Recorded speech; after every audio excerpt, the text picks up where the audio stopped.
Awesome. So it's also my pleasure today, in addition to congratulating you on this next step, to introduce our keynote speaker. So I'm pleased today to introduce Sharon Mail-Konieczny. Sharon is a WSU alumna, class of 1999, who is dedicated to the success of her students attending Nebe High School and Marcustom Middle School in Nebe, Washington on the Olympic Peninsula. A member of the Makah tribe, Sharon has taught social studies and Spanish for the past 14 years in Nebe after earning a bachelor's degree in history, a minor in political science, and her teaching certification at WSU in 1999. She is currently pursuing a master's degree in educational leadership at City University. From 2001 to 2004, Sharon was a summer institute coordinator at WSU for the College of Education, where she coordinated a number of projects, including an institute designed to help teachers statewide create and redesign classroom climate and curriculum to be inclusive of Native American and female students. She has collaborated with the Confederated Tribes of the Colville Reservation, WSU, and 7 public school districts to increase success for all students, particularly Native American students in secondary education. Sharon loves giving back to her community and to causes close to her heart. Please help me give a big coup welcome to Sharon. Thank you for being here with us today.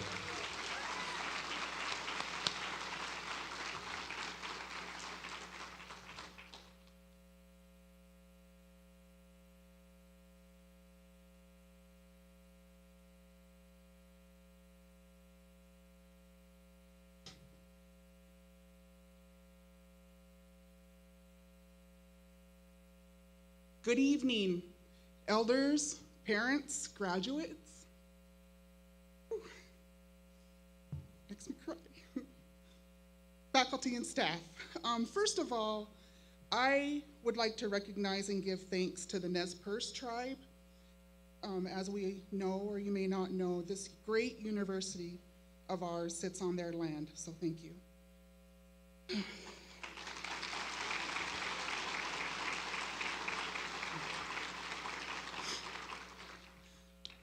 Congratulations to the class of 2018. So, if you haven't done so already, I really ask you, I urge you to please not turn into a Gradzilla. It's okay if someone didn't show up, or if they're not here yet, it's okay. Put down the phone, get off social media, just take in the moment. Don't worry about all the pics and videos that you have to post to Snapchat. Take some pics, of course. You need the obligatory, pic with the Coug statue, by all means.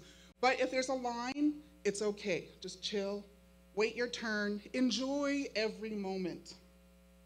Remember every hug, every handshake, every hand on the shoulder, the look of pride in your parents' faces, and all of the congratulations you're going to get. And listen to every speaker. Look around, smile, and enjoy. So as you know, my name is Sharon. I am Kwidichaat, better known as Makah. I come from the Usai'ich village, better known as Ozette. The artifacts of my village fill the exhibits of our world-renowned Makah Cultural and Research Center. My village of Ozette is the village of the great Makah whalers. My great-great-grandfather, Wilson Parker, was one of the last traditional whalers of our tribe. My Makah name is I'amash. We are taught to take care of our names. We are taught to keep it clean, help the name develop a strong reputation. We do this through living a good and prosperous life. My name belonged to my mother and my grandmother before her. Now I carry it. Tomorrow you will go through a ceremony that bestows upon you a degree. It is an honor to receive that degree. You worked hard for that degree. Take care of it and the prestige that comes along with it. After tomorrow you will be a college graduate. With knowledge comes great responsibility. I look forward to the accomplishments of the class of 2018. I want to share 2 life lessons and then I'll conclude with some words of encouragement. When I attended WSU, I was what was called a non-traditional student. My husband and I moved to Pullman in 1997 with our 2 children. I already had a BA from Evergreen. We moved here when my daughter was 5 and my son was 10 months old. I was 27 at the time. Fresh out of high school, I went to Whitworth College. It was called Whitworth College back then, in Spokane. So when I moved here, I kept telling myself, I already had my moment. I was already the traditional college student. I'm just here to go to school, raise my children, get my teaching certificate, and move back home. Those were the marching orders that I gave myself. Well, for those of you who may know me, you might be surprised to actually hear me say that if I haven't told you that story, because I was pretty involved when I was here. And I could go on about how involved I was when I was here, but I actually want to tell you a story about how my plan to keep to myself didn't work out. So in 1999, I worked in a Native American Student Center. We were always being asked by different departments to sit on student panels for prospective students that were looking at WSU, and I'm sure that those still go on today. Well, I always felt a little intimidated to sit on these panels because I felt like, what do I have to offer a traditional student? What are they going to be able to get from my story? My story is different than their story, so I always kind of shied away from doing that. Well, one year, we got asked, actually I don't know, we either got asked last minute to do a student panel or we just happened to put it together last minute, I'm not quite sure. But nonetheless, we were desperate for bodies to sit on the panel, so I said, all right, okay, I'll go ahead and sit on the panel. Well, fast forward to the following fall, and I met this woman and her boyfriend and her children, and we hit it off immediately. She was younger than me, but our children were the same age. And our children became good friends. One day we were sitting in the Native Center talking about how we met. And unbeknownst to me, we had 2 different stories. I thought we met that fall. She told me that she was one of those students that was listening to me on that panel. She was a transfer student from Spokane Falls Community College. She was only here because her boyfriend was going to transfer here to WSU, and so she just tagged along with him. But she already had herself convinced that there's no way with her 3 children that she could pick up from Spokane and move them here to WSU and pursue her education. She was just gonna find something in Spokane. And then she heard that I moved my 2 children from Nia Bay. And so she thought if I did that, then she can definitely move from Spokane. So I hope you see the common thread. We were both in this mindset that we told ourselves what we couldn't do. Turn off that mindset. We already have enough obstacles in our life. We don't need to create more. And just so you know, that woman's name is Alice. We have been best friends ever since. My husband, Rickson, and I attended her wedding to her then boyfriend, now husband, for a long time. We've watched her children grow. Her and her husband, Rich, live up in Inchelium, and we still see them at least once a year, usually during football season, here on campus. Here's my second life lesson that I want to share with you. You may or may not have noticed that I have an accent.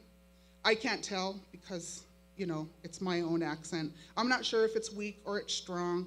I don't know. I just know that it's there. And we Macaws also have very similar grammar issues. We tend to use the word got as a verb for everything. When I left the res and I was seeking my education, people off the res noticed my accent and would ask me about it. And for some reason, I would just get immediately ashamed at that question. And I'm not quite sure why I did that. Now, understand, these people weren't being mean. They were just being curious. They knew I was from somewhere else, and they wanted to know. So as I got older, I became aware of my shame. And through bitter work, I've actually taught myself to be proud of this and no longer ashamed. But it also got me thinking, why was I ashamed when people mentioned my accent? It's just an observation. They were just wanting to know more about me. Why did I attach shame to this inquiry?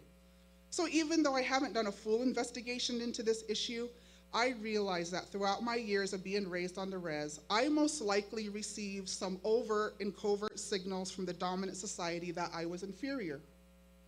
Now, most white people or people of European descent that I come across are really great people. People weren't making it their daily goal to make me feel inferior. It's just how it was. Growing up on the res, I had white teachers, I had white principals, we had white superintendents, we had white school boards. And those who worked on the res were, if they were a professional, they were white. McCaws worked at the school, but it was usually in some type of support capacity, secretaries, janitors, those jobs. And so please, again, please don't think that I'm mad or angry about this, because it's just how it is. I am a history teacher, and I always tell my students that I am not going to teach you feel-good history. I'm going to teach you history. It's the truth. And it's not to get you mad, and it's not to get you upset. It's because that's how it is. And so they're making me feel this idea that I was ashamed was just how it was. It's just how I felt. And then I came across this quote: "No one can make you feel inferior without your consent." Eleanor Roosevelt. So I set out to be proud of my upbringing and my accent. It's what has made me who I am today. When somebody notices my accent, it is now with pride. Yes, I am Makah. I was born and raised on a reservation. Thank you for noticing my accent, because I'm really proud of that. My tribe has also done some great work in providing the current and future generations with role models who look like them, sound like them, we all have the same accent, share the same past and upbringing. As I said, I am a teacher. I teach at Nia Bay High School. The Nia Bay schools are public Washington state schools that reside within the Makah Reservation. Today, the majority of teachers at our elementary, middle, and high school are either members of the tribe, like myself, or married to a member of the tribe. The majority of our school board is now Makah. Our district includes one off-res school, and it's smaller than Nia Bay, but they get some school board members, so that's why the whole school board isn't Makah. But they work really good together, so it's okay. Our elementary principal is Makah. Our superintendent is Makah. I am finishing up my principal certification right now, and I will be done next month, and then I will have my principal certification. One day soon, when I become principal of Nia Bay High School, all the administration in the Cape Flowery School District, besides the principal at the off-res school, will be Makah.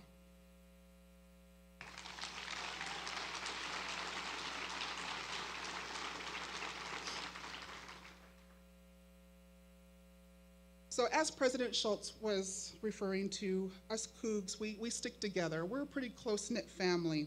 I want to tell you a quick story about when I brought my dog to the vet. My vet, of course, is a Coug, and so is my dog. And she needed some surgery. And so when I went to go pick her up, she was really excited to see me, but all I could see was this purple bandage on her leg.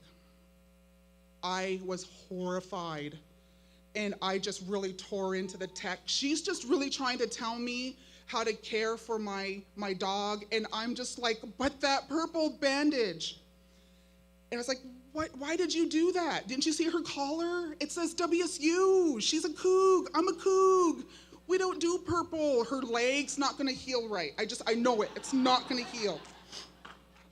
So when I went back for her post-op appointment, my vet actually put a credit on our account, just a little one, with a little note saying, "Sorry for your pain and suffering." I told him just to throw away the purple bandage so we don't ever have to go through this again. So, in conclusion, I want you to show your Cougar pride. You may have noticed that I mentioned a few schools that I attended, but when I am asked where I went to school, I only mention one. That's WSU. Don't leave Pullman without a nice wardrobe of Coug gear. My dad, who passed away 10 years ago, he came to visit me in Pullman, and on one of his visits, I brought him to the bookie, and he bought this crimson cap. And it was simple. It was just the crimson cap with the big W, white W embroidered.